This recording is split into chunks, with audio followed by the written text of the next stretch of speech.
everyone. Welcome to the Comics Fu Show. Well, hey everybody, welcome back. This is our second issue, or second episode as you call it. So great to see everybody. I'm Kurtis Fujita. I'm a Kung Fu instructor. I'm the head instructor of Tiger Crane Kung Fu. I'm also a comic book artist and artist worked in video games, animation, things like that. I'm currently the creative director at Silverline Comics and the creator of the upcoming comic book Shadow Ghost, the Kung Fu comic by a Kung Fu master. I'm Patrick Lugo, former art director at Kung Fu Tai Chi magazine, illustrator, author, mostly of articles and movie reviews, and comic creator. So, keeping in the spirit of all things that are Kung Fu, but also that are comic book and comic book pop culture, including comic book movies, we wanted to talk about the Venom sequel, Venom, Let There Be Carnage. Did it ever irk you? Because I haven't seen this sequel. I saw the first one. And I understand legality and licensing and agreements and all that kind of stuff aside, but it did kind of bother me that they weren't able to have Venom originate within the Spider-Man universe proper. I know they're trying to kind of knit it together between Sony Pictures and Marvel Studios and all that kind of stuff. But to me, Venom is from the Spider-Man universe, and his character, the symbiote, to me always should go through Peter Parker first. But I don't know. That's just how I feel. I don't know. What are your thoughts on that? Yeah, I would tend to agree. You can kind of see the skeleton. When writing my reviews, I definitely had to devote some time into really spotlighting a lot of the marketing dynamics that were around that spawned a character like Venom. Like the 90s were very much about those extreme, cool anti-heroes, and Venom is such a good example of it. But then the fact that Venom, that black and white costume, was just born out of a toy line for the Secret Wars miniseries of the 80s, and it's like so like Venom has just been a character that's just been one marketing plan stacked on another marketing plan stacked on another marketing plan, and so that seems to hold true for the movie as well, where it's just all about trying to make the most out of that, that IP. No, definitely. That's a very good point. And I it's always funny. When I was working in the comic book industry, it was in when I'm from Malibu Comics, I was working in the 90s, mid to late 90s, and it was just so funny. We used to have spreadsheets of just different character names. If anybody wanted a character, they could look up, these character names. Everything was blood and death, blood, death, dark blood, and that was like all the books. Then it was like one of those three words: death, blood, and dark had to be somewhere in there, right? And so it's just so 90s, Oh yeah, and that's after they, run out of the various single word nouns as a name, of which Venom, Spawn, Cable, and a handful of others are all just built around, Gone are the days of Amazing Man, Yeah. And then I remember they would actually just spell things wrong. Like if somebody had the rights to Blood Wolf, BLOOD, Wolf, it would be BLUDD, Wolf, right? Right. Oh, I think I see our guest coming in. So all right, Kurtis, I wanna introduce you to someone special, our guest today. He's someone that I've worked with in the past. We've he's a stalwart member of the Kung Fu Wu Lin, right? The Kung Fu Forest. So let me introduce to José Figueroa. Maybe you could give us and our vast audience of a handful, a little introduction of who you are, where you've been, and how you ended up here. Well, my name is José Manuel Figueroa, originally from Santurce, Puerto Rico. Basically proud Boricua, been a part of just doing interesting work with Tai Chi, I guess. And I think my claim to fame has been really having a great teacher that came from China at a certain time that I was very interested and physically able to do Tai Chi. And in that process of learning this traditional discipline, I was able to contribute, along with my Kung Fu brother, Stefan Berwick, some really great information to help facilitate teaching Tai Chi in North America. And I think that's one of the things that I personally loved about the discipline itself is what it provided for me on all planes, but also what it was able to provide for young people in the public city schools of New York City. So that was one of the things that we did. We wrote a book called the Tai Chi for Kids. Tuttle Publications did a really wonderful illustration, with the hardcover kind of booklet. And the goal was to get that into every public school in North America. But the physical aspect of doing that by yourself, not having enough people, it get daunting. But shout out to actually a company named Scan New York, the Support of Children's Advocacy Network. They were like a not-for-profit that did work with special needs families and people that needed help. And Lou Zuckerman was the executive director of the company. Renee Avery was my boss, and they just allowed and facilitated some really amazing things with Tai Chi. And it started with just Tai Chi, but then it became something bigger.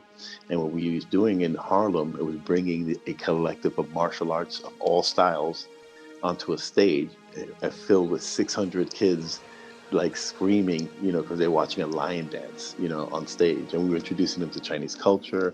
There was capoeira, there was a little bit of everything.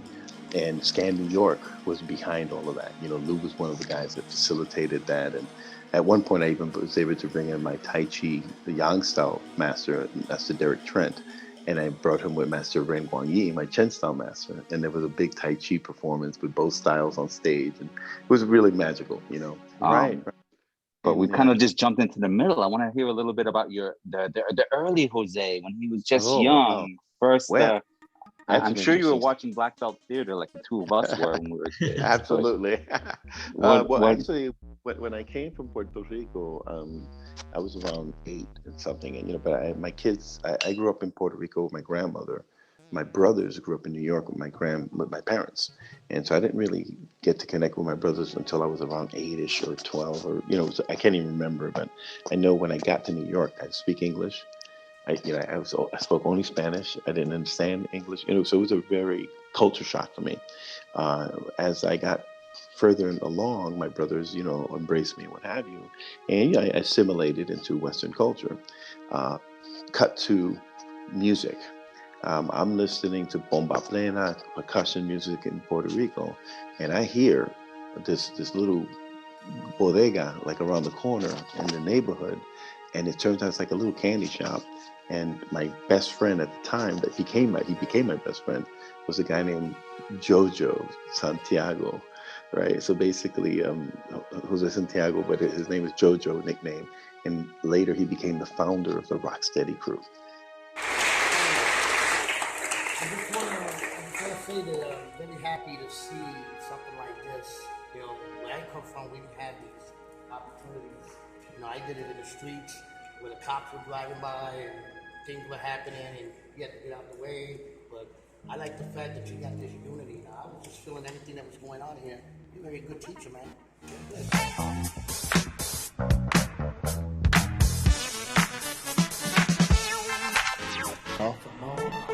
They here,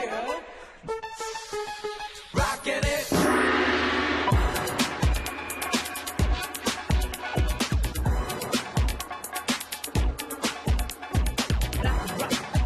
What happened in the 70s is the dance itself was developing.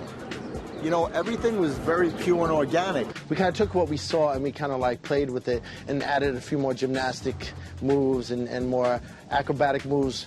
The other inspiration was Kung Fu movies. Like every Saturday we go to 40 Doo-Wop, 42nd Street in Times Square, and we spend all day watching 6-7 Kung Fu movies.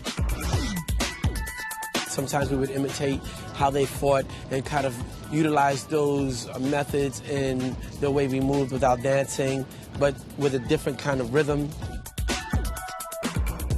And then there's also the idea of being Puerto Rican and utilizing the dance steps from salsa, mambo, and things like that that have a direct influence on us because we are Puerto Rican, Dominican, Cuban, whatever. And so we were like first generation Rocksteady crew B-boys. And he was my first mentor, you know, as part of that. And, you know, we went to this karate school called Davidson Community Center Karate School. And, you know, we had an interest in martial art and we had an interest in hip hop. And for me, that's always something that really always connected, really kind of linked up in a really cool way. And so JoJo, you know, cut into like present day, we ran into each other through a mutual friend, a guy named Warrington Hudlin, who's a huge fan of martial art. He has something called the Fist and Sword series at the Museum of Moving Image, and he facilitated a reunion with myself and JoJo, and we did a presentation on the effects of hip hop and kung fu, both in cinema and you know Shin Ka, a friend of ours. He was a film guy, Asian brother from New York City. He came through. All the Rocksteady crew fellas came through. You know, we showed the movie True Legend, and I'm gonna tell you, man, to have the Rocksteady crew guys watching that movie, and I've already seen the movie 100 times, but it was the perfect movie to show them because I'm a huge fan of Kung Fu and I'm a huge fan of hip hop. So in this movie, Jay Chow, right? There's a couple of characters that are doing it. He becomes a Tai Chi drunken master, you know, the Sante monk, what have you, and he teaches some drunken style. And at the end of the film, David Carradine plays kind of this streaming circus guy, and he has this group of wrestlers, Western wrestlers, fighting against this guy who later becomes, you know, that monk. He's like, you know, Wang Fei Hong, Feng Sai Yip, all those types of characters. And Donnie Yen played him as this particular character in Beggar Soul. So anyway, he's supposed to be this Beggar Soul. And in the middle of this fight, he breaks out and starts doing windmills, like breakdancing windmills. The audience reacted. You remember back in the days when we used to see kung fu movies, and it was that reaction, and they lost it, and Warrington was ecstatic about it because it's like that's what we love about kung fu movies, if they can make you feel that. And you know, so True Legend was, you know, it's a mixture of Five Deadly Venoms meets this, you know, had all these different layers and people who were fans. And but these b-boys, they were like old timers b-boys, and they loved the hip hop aspect of the film, and so did I. I loved that film for that reason. But that was an experience, you know, and we documented it. It was JoJo and I, we reconnected. He brought his family, I had my family there, and Warrington is a patron of both cultures. You know, we were able to really do some great work trying to cover, you know, that history. But the hip hop always kind of worked its way into what later was my interest, which was the Chinese martial art, you know, and so Master Ren has been really a huge influence on me. But in addition to Master Ren, there's my Kung Fu brother, Stefan Berwick. And, you know, we are a mutual friend of all of ours. And Stefan was, you know, my mentor in more of the contemporary wushu, traditional long fist, basic weapons, you know, and his background and training was with the Bosun Mark family, which is Bosun Mark herself, the mother of Donnie Yen, and Chris Yen, his Tai Chi sister, Kung Fu sister, and there are people that are the vanguards, you know, for bringing, I would say, Chinese martial arts to Westerners in a way when it was inaccessible.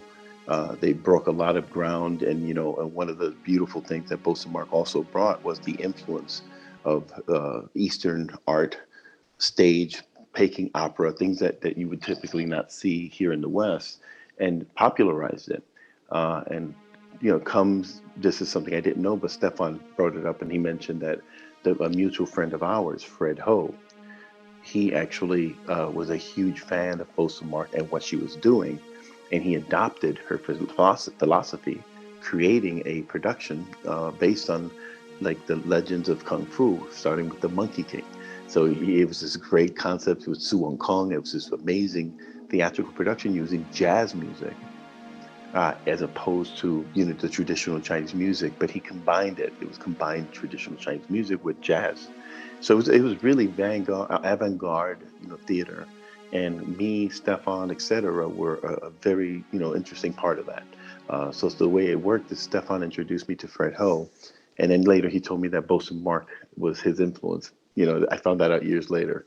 And then what the cool thing was that there was a love and a passion for Chinese martial art. Me, I was a huge fan myself, and we were at a production for Avon Davis Hall at City College of New York, and there was a show called Warrior Sisters, and it was a opera, right, a martial arts opera.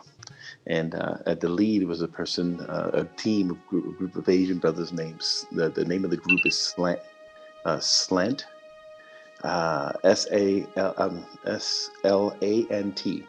right? And they were a stage performance trio that did like amazing work. You know, it was just great theatrical, but Fred Ho was again one of those mentors that we all looked up to him, and that was part of kind of the type of art that was coming out of Asian Americans that were, you know, tired of the stereotypes, and you know, and they were creating a voice in artistry.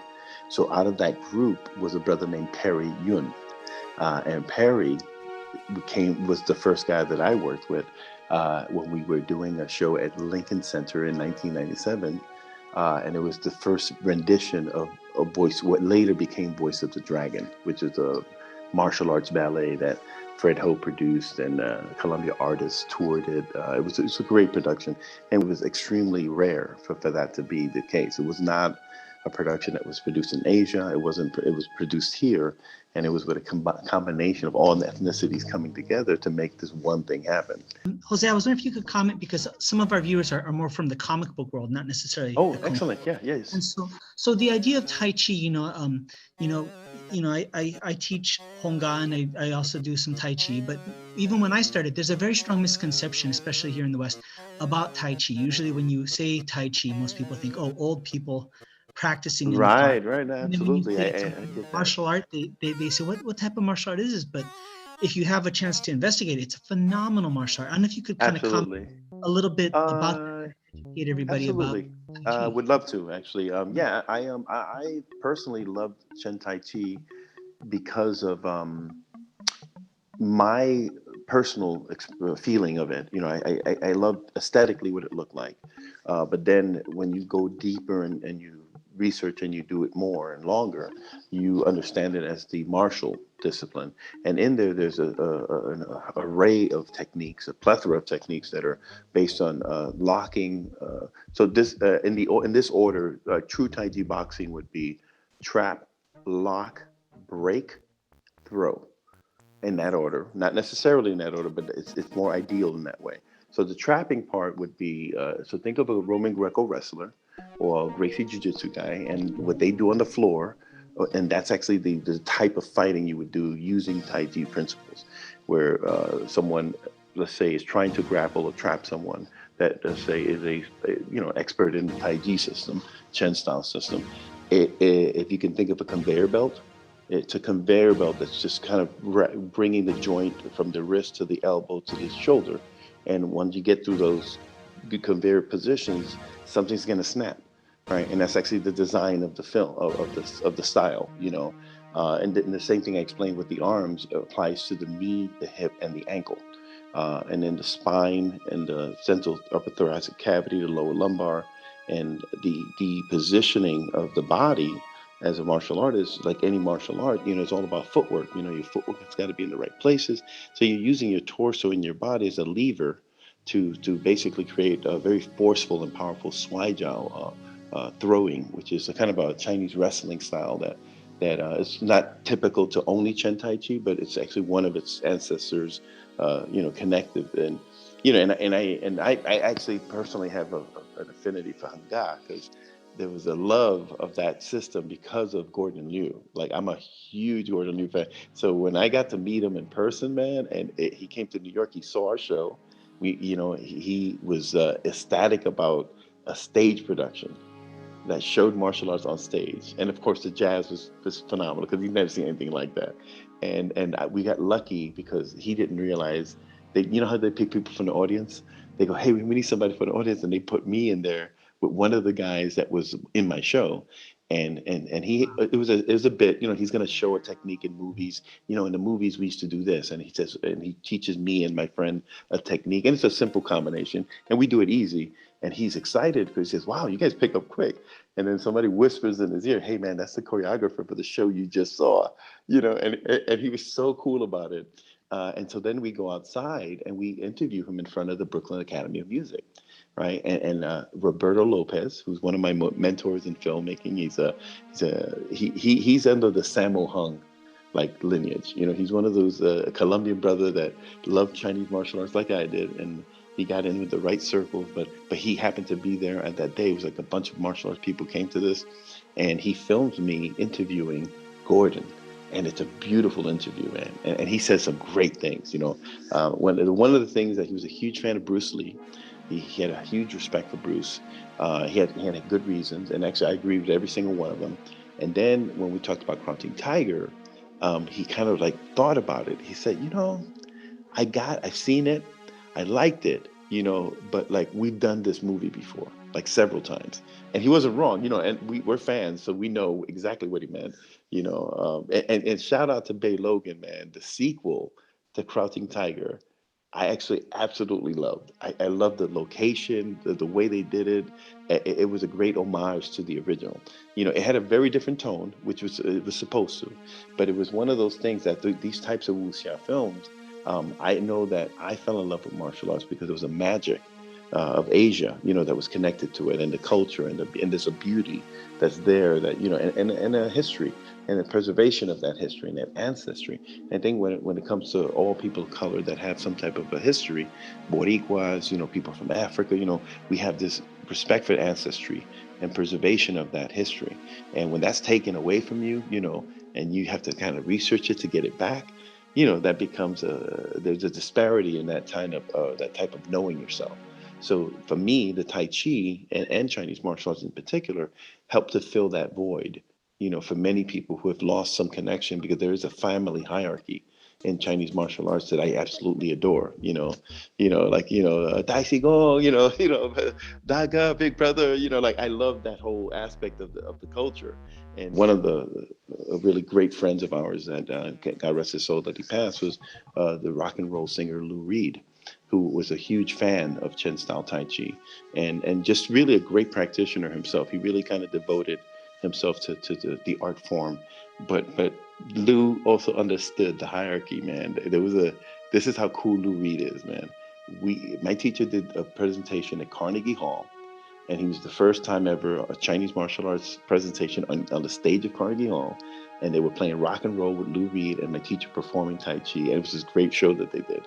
We go backstage, Ruben Blades, it's Bridget Belzer, and these are all people that were backstage, and Lou was introducing me and Stefan as his brothers, like, oh, these are my Tai Chi brothers. But he's like so proud of that, man. And and we're like almost embarrassed about it, because we're like, oh man, we're like, like, oh, Lou, man, you're being like too generous, and so he's introducing to all these, and it was just a coolness about that. He knew he was down with something that was very special, and Master Ren preserved this very interesting history because of his teacher, Chen Xiaowang, Grandmaster Chen Xiaowang, and there's this really interesting history that he was trying to maintain and preserve here in the West.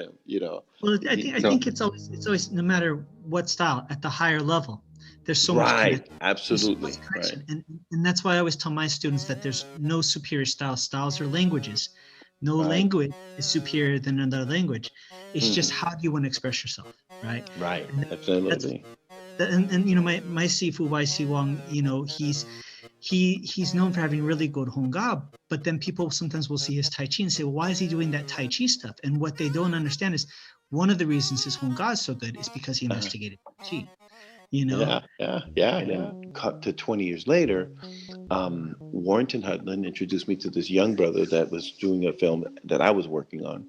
And he said, you two should work together on this movie because it's about Chinese martial arts and Black folks and Latinos and their interest in the subject. And the way the movie came about is because Fred Ho, my mentor, asked me a question. And he was like, Jose, what is it about Chinese martial arts specifically that Latinos and Blacks just love? What is it about this stuff? And I was like, that's a good question.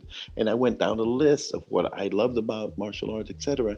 And that thesis, like 2 or 3 page written piece that he was going to publish in some type of academic journal, It never got published, but it became the blueprint for a movie that we ended up doing called Urban Dragons. And it's called Blacks and Latinos in Chinese Martial Arts. And it just features a plethora of people that have been doing Chinese martial arts and their stories and the journey of, how this changed our lives, in some way, shape, or form. And Stefan Berwick is a part of that. There's a brother named Oso Tayari Cassell, one of the first African American guys to be doing Chinese martial arts before anybody thought it was cool. Like he was fighting against karate guys, like in his Tai Chi or Kung Fu uniforms. And, he was legit like a hero, And then other people came, like Philip Redman, who does Wing Chun. He actually was a fan of Oso, and he mentions him in the documentary. And he had some great stories because he's ex-Marine, And then he has a student named Rashawn Herkel, and I get to meet both of them. And when you have a teacher-student, it's shifatuti, it's a teacher-student relationship, it's unbreakable. They have the best bond I've ever seen. Like that respect is, and there are other masters I think that love these traditions and preserve them. But it's basically almost like, when you're an older man, but your mind is like a kid. Like and I'm not saying that in a disparaging way. I'm saying it in a really good way, that you have imagination. There's a brightness in your eye, and Kung Fu does that for us. I think, there's something about that magic, that youthful, and it preserves a certain, I don't know. It's just, that's what it does for me. That's how I would speak to it, But Preserves, since we're talking mhm. Tai Chi, what comic book character, superhero or villain, what's a character that would use Tai Chi? That's a good idea. Let me see. In terms of philosophy and mindfulness, right? Doctor Oh Strange. yeah. Doctor Uh-huh. Strange, in terms of what he has to do, the alchemy, knowing formulas, knowing, the philosophy, it's there's that metaphysical aspect that Tai Chi is known for, which I don't like, where, oh, you could send someone 20 feet with just thinking about it. Like, no, that's not how it works. That's not how the force works. That scene with Harrison Ford. And that's sort of my take on the Tai Chi. It's like, no, it's not magical. There's real physics behind it. Every discipline has the same physics. The expression of it is unique. There's something about the magic of that. And so when I see Doctor Strange, doing what he's doing, he's got to think so quickly to make all these things happen instantly. And that's sort of how you have to think in Tai Chi. It's like playing a very quick game of chess, and you're moving, so Doctor Strange would be my go-to superhero, He is and a master of mystic arts, so it makes sense. yeah. We've segued into comics. I know you also have a little bit of a connection with that too, with a certain comic that titled, well, there's two, but the first one I should mention, right, is your comic Shadow Lords, as well as the other comic Black Salt, but we can get to that one next. Well, we're Well, discussing both. Well, I'm definitely going to talk about both of them because my brother, Owen Ratliff has this. I would say if I had to describe him, it's like the Black James Bond, but written that way. It's not like how they had James Bond and they said, well, let's just insert another actor into that role. Like he created a character that had a Shaolin background. There's this big, great origin story, and the comic book just really captured that and he broke it into 4 different comics, and eventually it became, or it will become, a graphic novel. And a feature film, he actually did this mini feature that Ben Ramsey directed, and I love Ben Ramsey's Blood and Bone, and so I'm a huge fan of his work. And to know that he was directing the film, Arnold Chung did the action, so he had this great acrobatic stuff. And later on, these guys all went to bigger and better things, man. But Black Salt started with this comic book concept idea of a black superhero slash secret agent, saying Samuel Tharp. And this character is kind of like the Black Salt part of it is that he ended up in China. I don't want to give away too much of the plot points, but it's a comic book that's worth a really good read, and it's independently produced. The owner, creator, Owen is also my partner with Shadow Lords and all the stuff that I'm working on. So whatever films we work collaboratively, we're trying to package these things to get some information out about these independent types of comic books, and and ways of getting them either to publishers or saying, hey, we want to take our published material and use the intellectual property to turn it into a film or a video game or a role play game, or so there's ways of merchandising it and packaging it. And Owen is just a genius at that. He's been able to synthesize a really interesting platform to promote the brand of Black Salt, and the nice thing about it is also there's a video game that he put together. It's just amazing. Like the graphics are great. And then he got connected somehow with Wu-Tang. Like the Wu-Tang Clan, there's this thing with the sneaker. There's like a one-of-a-kind sneaker. And he has the Black Salt thing connected to something else. And Wu-Tang and RZA came through and they liked the track so much. They say, you know what, let's throw RZA in there. And they recorded like this cool little music video where RZA is going to be featured. And it's kind of like hip-hop kung fu culture. If anyone is that, you remember your magazine had him on the cover with Chi Young Man, and it was a great article, But see, those stories, man, these are people that are legit fans of comic books and fans of martial art, and that's sort of what I think Owen was able to capture with this character. It's a really cool concept. And mine is more of a Tai Chi master kind of thing. So you got a Shaolin trope with Black Salt, but the Tai Chi one is, imagine Lao Tzu and Sun Tzu. Like if they had a temple, and the temple's called the Sanctuary of Enlightenment, and as teachers, one of them is hardcore Shaolin, the other one is very gentle, very Tai Chi, like the way Tai Chi is known, and in there they have these 8 children that they have to train, and they have to teach them certain things about martial art, and then they have to trade those kids at a certain age. And if you're set in your ways and you're hard-headed, whatever, and now you got to be gentle, and it's not going to work. So it's kind of like this interesting. And so what I ended up doing is I wanted to tell a story that would show them as children. So I had an animated TV series to do that story. Then for the adult part of the film, that would be the feature film, Shadow Lords, which is based on the actual graphic novel. And in that graphic novel, they're already adults. So there's no backstory about them as young kids. But the goal for me would be to always do the kids' story in a really cool animated way, and as a comic book. But the actual full featured comic, Bo Wilkins was the leader of the production. He has a great team behind it, him and his wife, Rachel. They've been doing this comic book with me since, I like to say 2005.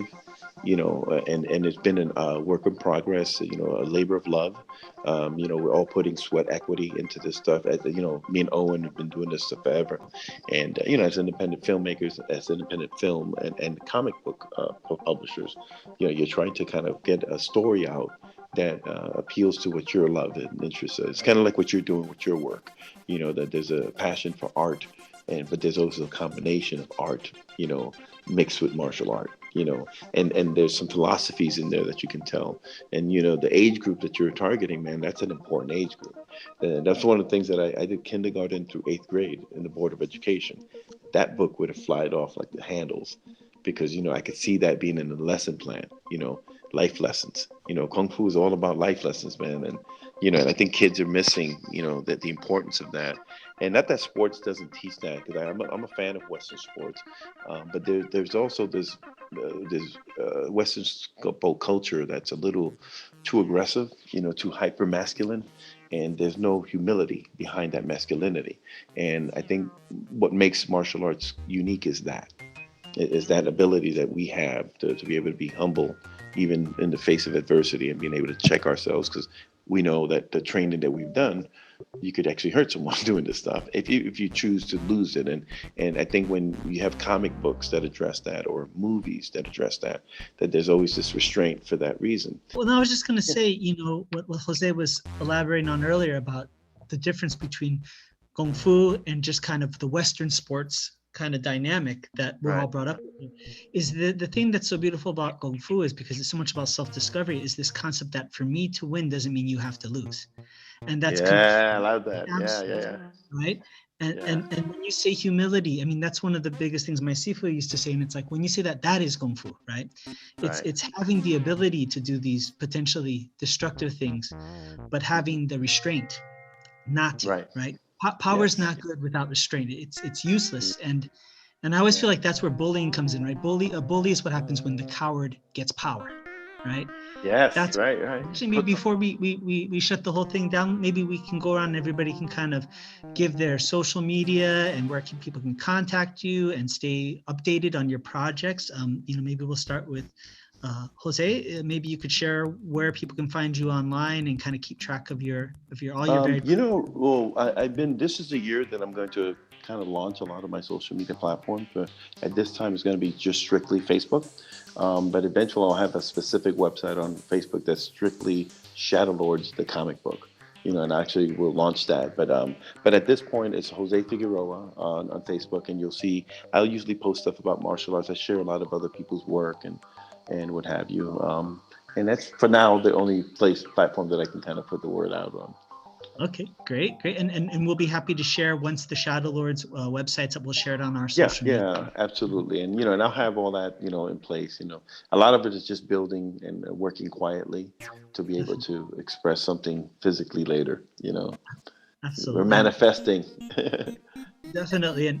And Patrick, how about yourself? Where can people keep in touch with you and updated on all your projects? Well, on the socials, I'm at Lugo, Plugo, or at Lugo Arts.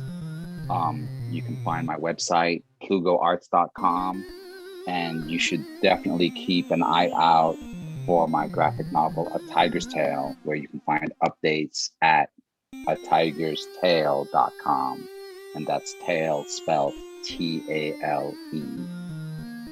Excellent. Cool. For myself, I found out about Linktree, so I'll put a Linktree with all the different links in the description. But the main things for my Kung Fu school, we're teaching online courses now, so it's tigercrane.net and Tiger Crane 805 on YouTube and Instagram. Thank you. Love it. Yes. Yeah, and for my comic book, it's Shadow Ghost Comic, one word. That's on Instagram and Facebook. So that's where you can find me. So without further ado, thank you very much for joining us, and we'll all see everybody next time. Sounds good. Thank you, Patrick. Nice to meet you. Thank All you, right. Kurtis. Thank you, Chris.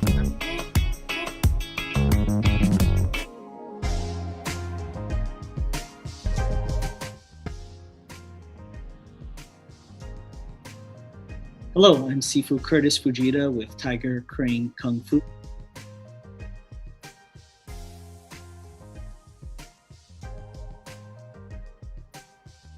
I just wanted to let everybody know that we do have an online program that we're utilizing, not just for our enrolled students that come to our physical location, but also for students who are in other states, other time zones, other countries.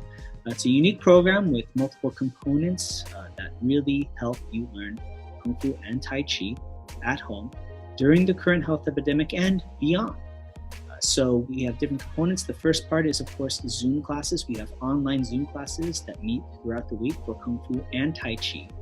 We also have a unique thing which we call our rerun program. And what that means is we record the Zoom classes and we have an archive of dozens and dozens of videos for you to access at any time, anywhere, as long as you have an internet connection. So if you missed a class, you can go ahead and follow along and check it out. Or if you want to remember something that was mentioned in class, you can go back and watch the rerun. It's an archive for all enrolled members.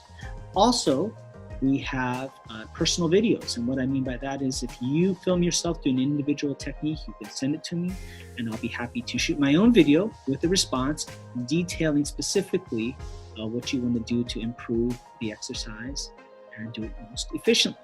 And lastly, we even have a social club component. And what that essentially means is, when you're at a gym or a martial arts studio, it's that sense of community, the ability to visit with your classmates, with your teacher after class to, socialize. So we have a social club meeting. So once a week after class, we have a Zoom session and we talk for a little bit and catch up with each other and socialize.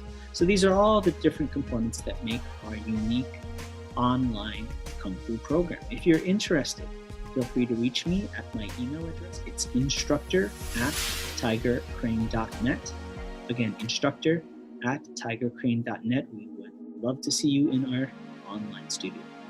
Thank you very much for joining us, and we look forward to hearing from you, and take care.